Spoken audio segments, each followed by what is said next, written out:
असं म्हणतात की प्रत्येक यशस्वी पुरुषाच्या मागे एक महिला असते. सोनम वांगचुक यांच्या मागे सुद्धा अशाच प्रकारची एक महिला आहे. या महिलेचं नाव गीतांजली जेबी. वांगचुक यांना अटक झाल्यानंतर या महिलेच्या नावाची चर्चा सुरू झाली. या महिलेचा संबंध सोनम वांगचुक यांच्या NGOशी आहे. या महिलेचा संबंध सोनम वांगचुक यांच्या खाजगी कंपन्यांशी आहे. ही महिला सोनम वांगचुक यांची पत्नी आहे. गीतांजली या कराटेच्या ब्लॅक बेल्ट आहेत. सरकार दरबारी त्यांची चांगली उठबस होती.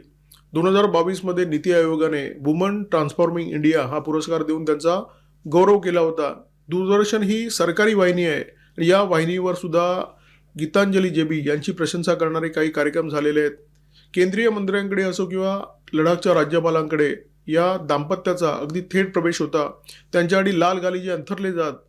केंद्र सरकारने जणू यांना कडेवर घेतलं होतं आणि हे दाम्पत्य देशाच्या विरोधात नेमके कोणते खेळ करतंय, नेमकं कोणतं जाळं विणतंय याचा केंद्र सरकारला थांगपत्ता सुद्धा नव्हता.